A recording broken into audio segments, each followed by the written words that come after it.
Senator Rapi Tulfo at Senator Bato nagbalik-taktakan sa Senado.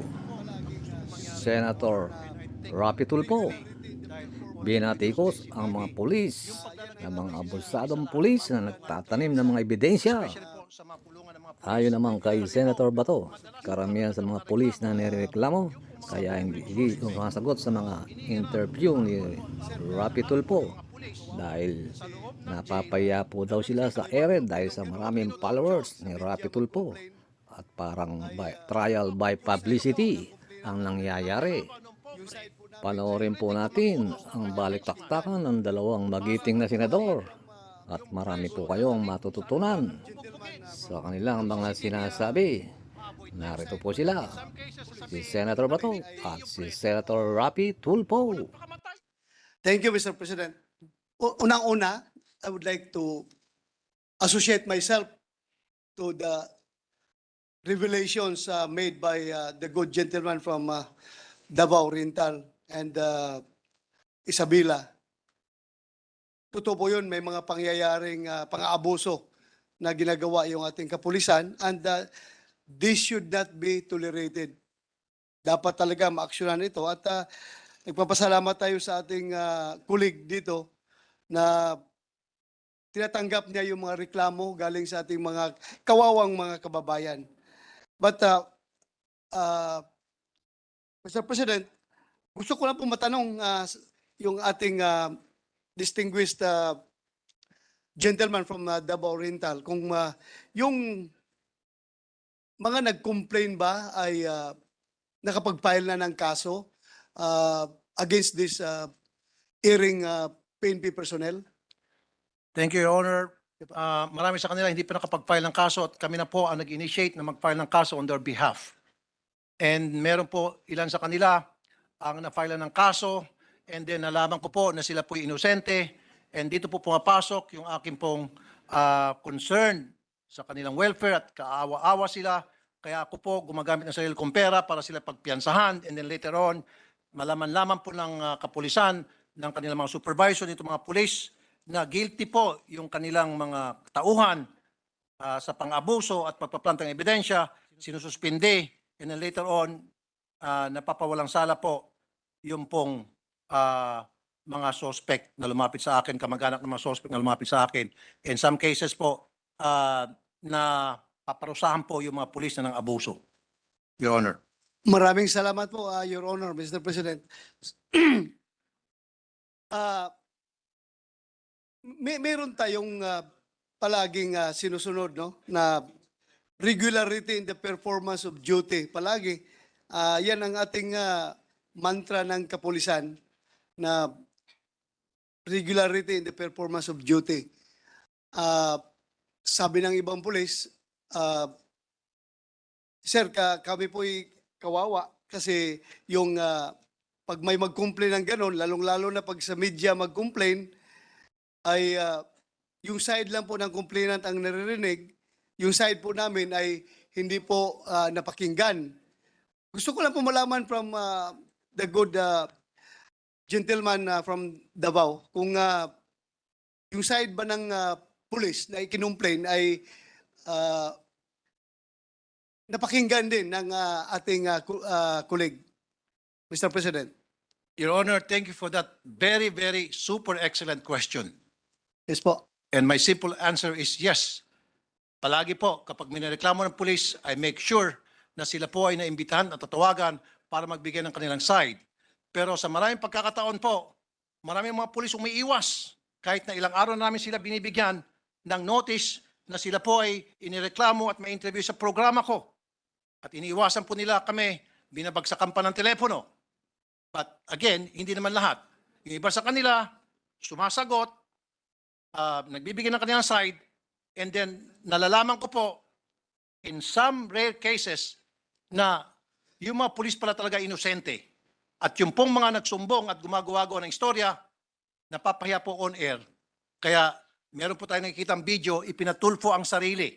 Yun po yung mga example ng mga complainant na gumagawa po ng istorya against sa mga pulis natin na gumagawa naman ng kanilang trabaho ng tama, Your Honor. Thank you, Your Honor, Mr. President. Ako po'y nagpapasalamat sa ating butihing kasama na binigyan niya ng tsansa yung ating mga kapulisan na ikinumplain na mahir yung kanilang side bago sila mapaila ng kaso. But anyway, tama rin yung ginagawa nyo na kung ang pulis ay magsabi doon sa akusado na sa police station na lang kayo magpaliwanag, dapat ganun din ang sasabihin mo doon sa mga pulis na sa korte na lang kayo magpaliwanag, Mr. Patrolman or Mr. Sargento, sa korte lang kayo magpaliwanag dahil mayroon man talagang complaint na nakarating para sa inyo, against sa inyo at ayaw ninyong magbigay linaw dito sa amin. Yung nga lang yung I hope that our colleague will not be offended. I'm just trying to share some sentiment coming from the policemen that were accused under hindi lang sa programa po ng ipatulpo mo or like any other programs.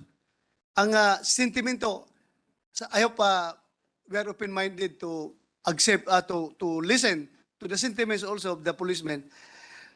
Sir, ganito yung ibang reklamo dyan eh. Sir, mahirap po kasi sir, pag ganyan sir, nangyari is trial by publicity. Kawawa po kami, hindi pa kami na-convicto, kami na napapahiya sa ere, lalong-lalo na yung programa ni Senator Tulfo na napakarami pong followers, ang daming nanonood, para bang trial by publicity kami na napapahiya kami. May I get the reaction of our esteemed colleague as far as this comment is concerned, Mr. President? Again, Your Honor, thank you for that very excellent point. And this is my answer to you. First, I'll give an example. Doon lang po sa PWD, isang classic example po ito, na ni-raid ang bahay, walang warrant, naghalughog, may nakitang lumang cellphone, ito na yung ninakaw mo, na kahit hindi naman. Ito po yung magic word palagi ng mga pulis. Pwede ba kitang imbitahan sa presinto at doon ka na magpaliwanag? Yun po, gas-gas na palaging ginagamit ng mga pulis para makaladkad nila sa presinto ang mga mahirap, naghihikahos, mga pobre nating kababayan na walang kalaban-laban. Sa mayaman, kaya nilang gawin yon. Subukan nila pumunta sa loob ng Forbes Park, sa loob ng Corinthian. Raidin nila ng walang warrant. At pagkatapos sabi nila, can I invite you to the presinto? Of course not. Hindi sasama yung mga taga-Corinthian, taga-Forbes Park dahil alam nilang karapatan nila at ang dami nilang mga abogado. In this case, itong mga pobre, thinking na talagang pag pumunta ng presinto, magkaroon ng paglilinaw sa inakusa sa kanila. Once they get into that presinto, doon na po pinaplantahan silang ebidensya, tinatakot silang umamin, etc. hanggang sa tuloy-tuloy po silang makulong. Hindi po nasunod ang proseso, nakulong sila. Now, sa pangalawang tanong niyo po, Your Honor, trial by publicity. The only way na parang isang mahirap na kababayan natin, pobre, nag-i-house, na maprotektahan ang kanyang karapatan, ay para pumunta po sa amin para expose po ang katiwalian ng mga pulis na gumagawa ng mali. Yung mga pulis na gumagawa ng kabutihan, alam po ng mga kapulisan na ako po'y patas at pinaparangalan ko po yung gumagawa ng mabuti. So we have to expose the corruption and other ills and wrongdoings of these bad eggs in the PNP. Kailangan po ma-expose, kailangan po malaman ng taong bayan para they will be aware na there is such modus na ginagawa ng mga pulis para maisahan at maapi ang malilit nating kababayan. Number 3, yung sa sinabi niyo po, Your Honor, na sa korte na lang magpaliwanag ang mga pulis. Of course, may point po kayo doon. Thank you. On the surface, tama po kayo. Pero kung pag-uusapan po natin versus sa malilit nating kababayan, wala na pong proseso-proseso. Pag pulis, kailangan proseso. Pag pobre, abuso. Pag pulis, kailangan dumampas sa kung anong klaseng sistema na proseso. Pag pobre, kalagkad sa presinto, bugbugin, kung ano-ano pang pwedeng may kaso sa kanya na gawa-gawa. Marami na akong, Your Honor, na reklamo na yung pong mga kababayan natin ay pinagbintangan ng mga pulis, ginawa ng mga istorya. And pagpunta po nila sa akin, I found out na talagang totoo yung sumbong at nakulong na po yung pobre. So ano pong ginawa ko po, Your Honor? Using my own money. Ako po ay nagpiyansa. Ilan na po napiyansahan ko? More than a dozen. And then later on, malaman-laman po ng mismong supervisor ng mga pulis na yon na nanghuli sa pobreng suspect na palang nang abuso yung kanyang mga tao, kaya kanyang sinuspindi. And then later on, matapos kumpiyansahan yung mga pobre, napatunayan na talagang inosente sila na pawalang sala. Ang ginagawa ko po, umaaksyon ako para mapabilis po yung proseso kung ang kapakanan po at buhay ng mga pobre at kababayan ay at stake. I will do everything in my power to ensure their safety, to make sure na sila po ay hindi na malapastangan ang kanilang karapatan ng ganun-ganun na lamang, Your Honor. Thank you po, Your Honor, Mr. President, for that very good answer. Alam niyo po, I just would like to encourage our colleague na sana we help each other in informing the public pagdating dito sa sinasabi mong gas-gas na tirada ng mga pulis na iniimbitahan po kayo sa presinto. Meron po silang karapatan na umayaw na hindi sasama sa presinto. Klaruhin po natin yan sa kanila kasi alam natin yung ating mga kababayang mahirap ay kulang talaga sa kaalaman at madaling matakot. Sana i-share natin sa kanila na pwede po kayo hindi sumama at pwede po silang kasuhan ang pulis kapag ito'y nagpupumilit kung wala silang enough reasonable grounds na kayo ay dadalhin sa presinto. I just would like to share, Mr. President, nung aking eksperyensya, ako po ay kinasuhan ng arbitrary detention ng isang politician from galing sa Cotabato. Ang nangyari po ay ganito. Nung nakita ko po na may daladalang baril yung mga escort nila, they are claiming na legal daw yung baril nila. Pero sabi ko, doon na lang po kayo magpaliwanag sa opisina. Imbitahan ko kayo sa opisina. Pagkatapos po niyo, Mr. President, nakasuhan ko sila ng illegal possession of firearms. Pero ako ay kinasuhan rin ng arbitrary detention.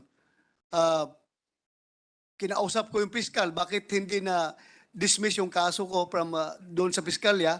Sabi nila ng piskalis, the mere invitation is already construed as restraining the liberty or the movement, the liberty of movement of this the particular suspect. Kaya liable ka ng arbitrary detention.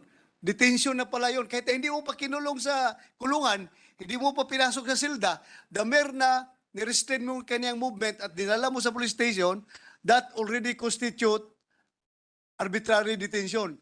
So sana po ma-inform natin yung ating mga kababayan na pwede kayong hindi sumama sa police pag kayo inibitahan. Ang pagsama lang naman is voluntaryo. Kung talagang honest ka na wala kang kasalanan, confident ka, then you can go to the police station. Ang problema nga lang, kung in most cases, sabi nga ng ating colleague, is tataniman ka ng kasalanan doon sa police station. That's another story, Mr. President. Ayun lang po ang aking mga tanong para sa ating colleague. Thank you, Your Honor, good gentleman from Davao and Isabela. And thank you, Mr. President. Your Honor, meron ako may dagdag, Your Honor. Isa sa mga dapat ituro sa ating mga pulis, yung bang dapat memorize nila yung Miranda rights. I've noticed marami sa kanila, I'm sorry for the word, bobo. Hindi nila memorize yung salitang, yung Miranda rights. Binabasa na nga, mali-mali pa. Kasi kung yan ay binabasa sa bawat suspect na anaresto, alam niya yung kanyang karapatan. You have the right to remain silent. Anything you say will be used against you in the court of law. You have the right to a lawyer. Yung mga ganon, hindi po ginagawa ng mga pulis kasi kung in Tagalog, sinabi sa suspect, may karapatan pala akong You have the right to remain silent. Pwede pala akong tumahimik. O nasa batas yan. Pwede pala akong kumuha ng abogado. Hindi po. Halos lahat po, 9 out of 10 arrests being made by our policemen, hindi po nababasahan ng Miranda rights yung mga suspect, Ye- Your Honor. Yes po, Mr. President, Your Honor, totoo po yan. And please take note that criminally liable pa rin yung police kung yung failure to read the Miranda rights, that's another criminal liability sa isang police enforcer. Pwede po sila makasuhan yan pag hindi binasa ng Miranda rights. Kaya ang ginagawa ko po noon, pag nasa emergency na talaga, babasahan ko sila ng Miranda rights right after na aresto na po. Minsan kasi, kailangan mo munang isubdue yung suspect bago mo siya mabasahan ng Miranda rights.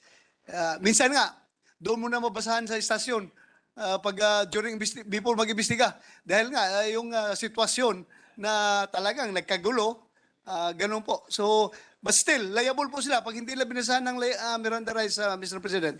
Thank you po. At Your Honor, isa na lang, may dagdag ako. Total, pinag-usapan natin yung suspect na naaresto. Now, ito po ang gusto ko mangyari, Your Honor, and I think you will agree with me dahil proponin po kayo doon sa CCTV. Yung paglalagay po ng CCTV sa lahat ng mga kulungan, jails, especially po sa mga kulungan ng mga pulis. Kasi po, madalas ako nakatanggap na reklamo, yung po mga pobreng suspect, hinihiram, arbor po ang tawag nun, inaarbor ng mga pulis sa loob ng jail, dadalhin sa isang kwarto, binubugbog, tinotorture. Lalo pa kung politiko po, ang kalaban ng pobre, si politiko mag-uutos ng kanyang henchman para dukutin yung preso, dadalhin kung saan lugar at bubugbugin. Kung may CCTV yan, ma-avoid na yon. In some cases, sasabihin, nagbigti yung preso. O nagpakamatay yung preso. O sinakal ng kapwa preso. At kung ano pang palusot, pero wag ka. Yun po ay tinorture, nilason, at kung ano pang ginawa ng mga pulis o tagalabas na pinayaga makapasok para maltatuhin ang isang suspect. So with that CCTV, maiwasan na po natin yung pang-abuso sa mga suspect sa loob ng presuhan sa presinto. And ang akin po ipopropose, siguro mag-agree sa akin si General Bato de la Rosa na hindi lamang paglalagay ng CCTV. Kapag may nangyari na insidente sa loob ng jail at nandiyan yung CCTV at sasabihin ng polis, ay, sira ang CCTV, pasensya na. Nope. Sa bill na ipopropose ko, kakasuhan ang desk officer on duty, ang supervisor niyan, pati yung hepe ng istasyon na yon for negligence and for presumptive irregularity, criminal and administratibo, dahil they should make sure dapat on top shape palagi ang lahat ng CCTV. Bakit ka pa maglalagay ng CCTV kung later on nagkaroon ng krimen, sira lang pala? Yun po ang aking propose. Immediately, maglagay ng CCTV sa lahat ng jail sa mga presinto, Your Honor. Would you agree, Your Honor? Yes po, Mr. President, Your Honor, magandang panukala po yan and I hope mapag-usapan yan sa committee. Kung ma-refer sa aking committee, I am willing to hear that and pakinggan natin lahat ng stakeholders sa panukalang batas na yan para makagawa tayo ng magandang batas pertaining to that. Sa ngayon po, kung ako'y tanungin mo, kung okay ako dyan, wala pong problema. As far as walang ginagawang kalukuhan ang kapulisan sa loob ng istasyon, bakit sila matakot? Di ba? Bakit sila matakot kung ma-record yung kailang mga actions kung wala silang ginagawang kalukuhan? Ang mag-uupos diyan sigurado yung may mga balak gagawa ng kalukuhan. Pero on the part naman din sa mga nakakulong sa mga police station na detention cells, I don't know kung pagdating sa human rights ay kung sila ay magreklamo na their privacy is violated by the presence of that CCTV. Siguro titingnan natin pagdating.